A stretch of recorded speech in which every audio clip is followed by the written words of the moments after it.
Loners Stay Together, an original mystery by Robert Napier. Chapter 13. I walk solemnly back to my car. I tear a parking ticket from my windshield. I have 8 million texts from Rami asking how's it going. Instead of replying, I'm typing Project Artichoke into my phone's web browser when I hear footsteps behind me.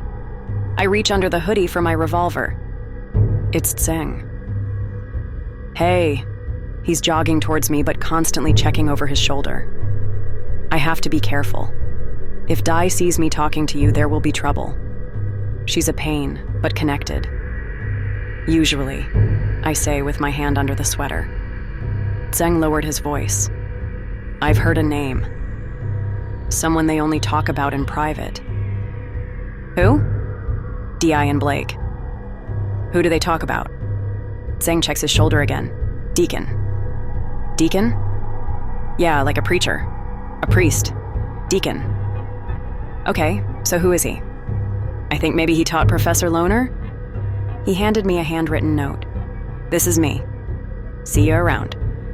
Zeng hurried off, zigzagging like he was in a war zone. I stuffed the note in the pocket with Marty's decal because, 1, these stupid jean shorts don't have functional pockets, and 2, I don't care who taught Roman, I care who shot him. I was bristling with coiled rage and nervous energy, and I didn't know what to do with it. I completely forgot to research Project Artichoke, but if you get a chance, you definitely should. It's some real-life fucked-up CIA mind control shit. Anyway, I came back to Roman's and did some midsummer cleaning. The place was a sty, even for a bachelor. I decided the best way to search for clues was to clean house. I have no idea what his organizing principle was for all his books, but I collected all the piles and stacked them against the wall, almost floor to ceiling before they tumbled down to terrorize the damn cat. I'll spare you the details, but once the trash, unopened mail, dirty dishes, and science-type equipment was sorted, disposed of, or crammed into one spot, I began to feel more at ease. It's not really cleaning because I don't dust, wipe, polish, scrub, or sweep anything. As I organized the area, I made chess moves on the computer. I'm no Ree Lopez, but I was in the chess club at prep school for 5 minutes. I beat the pants off Baron Bones in 3 games over the course of the day. We didn't chat. By nightfall, I had dulled the edge of my nervous rage. In between chess bouts, I read more of Roman's novel, resisting the urge to make line edits. I had to respect his vision. I couldn't help but notice that the fictional villain's hideout was called the Dream House. I found myself rereading certain paragraphs as something about the characters began to feel familiar. Here's another excerpt. Victor Meacham looks up from his rat. He smiles and dismisses his acolytes. More a place of nightmares, the Dream House harbors some grotesque artworks, which might be charming in the right neo-Gothic gallery. The centerpiece of the meditation room is a wrought iron and cowbone sculpture hanging from the vaulted ceiling, knotted together by discarded shirts, bras, and belts. It's rudimentary, evoking a cross or ahenk, creaking as it sways heavily in the rafters. Beneath it, like a modern Damocles, a young girl is sobbing into her filthy hands. She is a raven-haired girl, all the more beautiful to Meacham in her mortal agony. She is Mackenzie Kinzer. But only her friends call her Kenzie, so for now she's Kinzer. She's tied by a telephone cord into a false fetal position. She is soaked by sweat and tears, blood and urine, not entirely her own. The bruises are all hers, though. Nobody knows what Meacham said to her as he is about to die, and Kinzer never told a soul. It's possible he said nothing.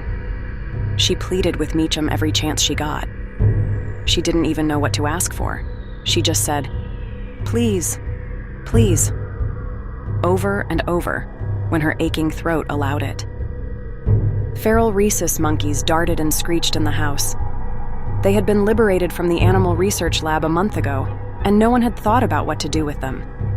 Meacham treated them like cats, but they were prone to scratch and bite, and who can blame them? Kinzer has been hogtied on the meditation room floor for over 36 hours now. During that time, she has been injected and force-fed several substances. We know from medical reports she had THC, LSD, salvia, methamphetamine, and antifreeze in her bloodstream. They were relatively small concentrations, though, and we can conclude either Dr. Meacham was being stingy or he knew how to make a cocktail. Whatever the case, it's clear that she did not see rhesus monkeys. Instead, she was beset by demons on every side. And Dr. Victor Meacham was the devil himself, who wielded not horns and pitchfork, but a lab coat and needles. The tall man also watched the girl writhing and begging for a moment, lost in her wide brown eyes, longing to see the world as she saw it. "You don't approve," said Meacham. The tall man was confused and his face showed it. Meacham clarified, "Of the professor. He wants your research." "So does the world. Go fetch him for me." He hesitated to leave the girl with Victor. "What are you going to do?" But ultimately he obeyed. Norman Donner kicked open the car door and thrust himself out. He was tall next to the sports car. He's 36, bookish with a ponytail and brilliant eyes. People say he's handsome. From the passenger seat steps 21-year-old Bethany Hamilton, also a local. She's one of his better pupils, focused and intense. From the van tumbles 26-year-old William Drake, skinny and jittery, along with Deidre Toombs, 24, an astute woman with a steely gaze. Norman checks in with all three. "Are we ready?" I close the text file and rub my eyes. I was not ready for another chapter. I was exhausted. Brian always told me paranoia was a poor substitute for imagination. But as I mulled over my brother's melodrama, I had an unusually clear mental picture. It was common for novelists, especially bad ones, to directly imitate real people. Okay, so let's suppose the characters William Drake and Deidre Toombs were based on Gillis Blake and Diana Young, whose party I had recently crashed. But that didn't mean any of the events were real. Did it? I sat on the couch ready to doze when I glanced at the latest victory screen on the chess app. The other day's chat was still saved on the sidebar. I scanned the conversation from the couch. My eyes fixed on, "How's your sister?" My narcissistic self had immediately assumed the question was about me, and that Baron Bones was subtly calling me out. But in the absence of a webcam, that was impossible.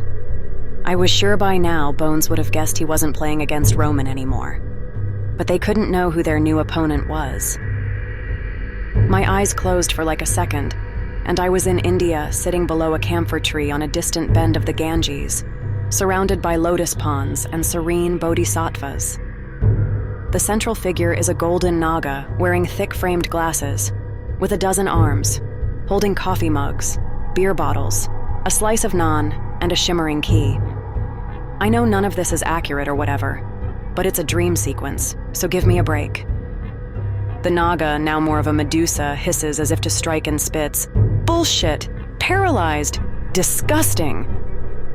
I blindly turn to run and I'm caught. Constricting fingers squeeze my throat, serpentine arms stretching out of darkness. My body hangs from my neck and I can't breathe. A disembodied voice, slow, distorted, and rumbling chuckles. "No more white knights." A gun goes off and my head explodes. My brains are all over the lawn. Raimi, Anna, and Roman stand over my chunky, splattered consciousness, shaking their heads. Disgusting. I'm awake. Ernesto is rubbing against my shins. My phone is vibrating somewhere under a sorted pile of assorted junk. Shit. I answer it without looking. Loner. Quick cut to the interior of Rithvik's mansion. Raimi's bedroom, nightfall. Raimi sat up in bed. She didn't expect an answer. Shit. She was wearing her silk PJs and drinking vodka she stole from Ciro's stash.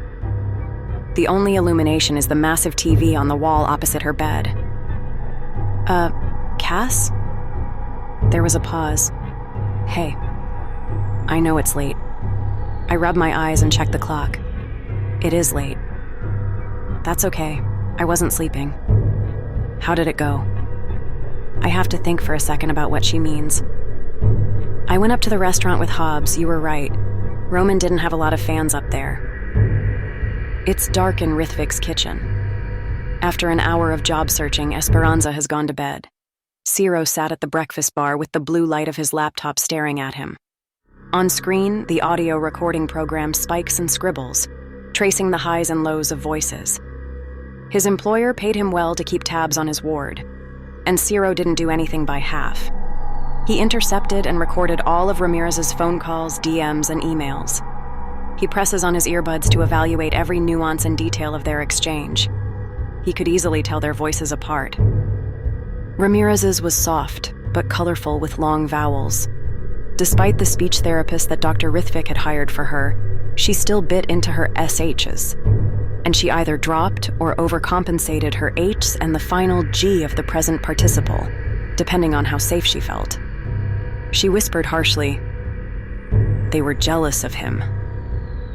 On the other end, Cassandra Loner, curt, emphatic, irreverent. Why? Because he was onto something? Because he could do the right thing, and the others couldn't, or wouldn't. What about Dr. Rithvik? He couldn't? Ciro could hear Rami sitting up in her bed. Cassie pressed her like she pressed everybody. "So why do you live with him?" Ramirez hesitated. Her strain was obvious to Ciro's ears. "That's none of your business, Cassie. Just curious. Look, I'm sorry about what to Rithvik, but I'm not here for him." Rami was contemplating hanging up. "Back to Roman," I said. "They've got to be connected somehow. Ever heard of a man called Deacon?" The audio program displayed a flat line for several seconds. "Rami? Jess." She took deep breaths through her nose to relax and speak deliberately. "I'm here, and no, I don't know anything." "What about Fiona?" "No, I don't know her. I have to go." "Fiona Loner? Did Roman or Dr. Rithvik ever mention my sister?" "No, I don't know anyone." As he listened in, Ciro could hear Loner working a ballpoint pen, anxiously doodling. "Fine, I'll keep looking." Ramirez was distant. "Yes, do that." She takes a hard swallow of vodka. The rattle of the bottle touching the glass is audible over the phone. She's shaking. She gets up. Her bare feet shuffle on the plush carpet. Ciro can hear a sharp inhale as if she's preparing to speak, but the faint sound is lost on Cassie's end. "Get some sleep, Rami. I'll talk to you tomorrow." "Adios." The feed cuts. Ciro replays the conversation. He drops his earbuds and ponders. The program flashes rapidly. Ramirez is calling out to Loner again. The phone rings its full course with no answer. Rami hangs up on the voicemail. No answer meant Loner was on the move. Ciro slapped shut the laptop. Shit. Rithvik's mansion is only a few miles from Roman's house. But by the time Ciro arrives, the Trans Am is gone. He used the key under the rock to get in. He flicked on his gun-mounted flashlight and cleared the rooms. He came to the couch. An excessive heap of blankets was tossed on the floor. He ran his hand over the pleather cushions. They were warmer than the ambient air so that he could trace the shape of a small woman.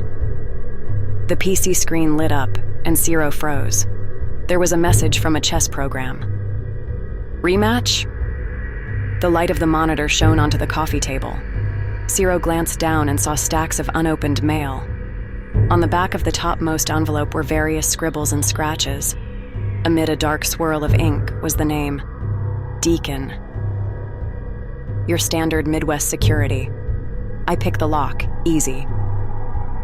I head down the hall lined with closed office doors and photos of flowers, American flags, and farmhouses. I find the door labeled Dr. Nathan Rithvik D.O. It was locked like the others, but this one was crime scene taped by the police. I pick this lock, also. Okay, I stole Rithvik's keys from his desk at the party. No Snoopy sleuther is going to pass up a set of keys just lying there. Come on, I don't know how to pick a damn lock. It's darker than the hall, and I use the flashlight on my phone. I move quickly because I forgot to charge the thing. I search the room, opening cabinets and drawers. Rithvik's hoard of bric-a-brac is stashed everywhere. Boxes of crystals, religious statues, Historic medical posters, incense, etc. He's as bad as my brother. The light illuminates the gray file cabinet. It's locked too, but a loner is always prepared. I slide a flat pry bar out of my waistband. Snap. I pull open the drawers. Halfway down the stack, I notice that a rosary is wedged in a niche at the base of the drawer. I pull the drawer out of the frame and empty its contents on the desk. I ignore the files and office supplies spilling everywhere. I use the pry bar to force open the false bottom. Yes. In the secret compartment are about 20 file folders and an address book. I flip to D. Nothing. I can't remember the last name exactly, but I know it started with a V. Flip, flip, flip, there it is. Voynich Deacon, MD, PhD. Inside his file, there's no demographic info about him, but there's a list of other names and short bios under the title heading. I don't know what I'm looking for, but I about scream when a familiar name pops off the page. Loner, Fiona. They've got her birth date and the hospital where she and I was born. There's a phone number and an address. I can tell it's another hospital. It listed our parents, hometown, schools, and then 2 lines of acronyms and abbreviations that looked like medical or government jargon. I jammed the folder and address book into my cat burglar backpack. I sling the pack, taking my time to plan my next move because there's someone else here. I play it cool and strafe my flashlight across the room, then immediately cut it off, trying to create a distraction. I low dash around the desk and draw. The dark figure moves quickly through the doorway, thinking I'm trying to run, but I don't. I stick my gun in his ear. What the fuck are you doing here? Ciro sighed. Looking for you. I tried the house. Why'd you come here? You're a detective with no clues. Where else are you going to look? I considered pistol whipping him, slashing his tires and leaving him in the mop closet. But while he certainly was dangerous, he didn't show any threat. He raised his hands half-heartedly and I patted his jacket. At first I thought he was wearing steel body armor, but no, that was just him. You armed? I asked like a street cop. Of course. How did you get in here? I holster my gun and we face each other. I dangle the keys in front of him. He doesn't react. I'm going to make this simple, he says, reaching slowly for an envelope. Here's $10,000. What for? A ticket home. I am home, and you didn't hire me. Ramsey did. Even if she wanted me off the case, it wouldn't stop me from finding Roman's killer. She doesn't need your help.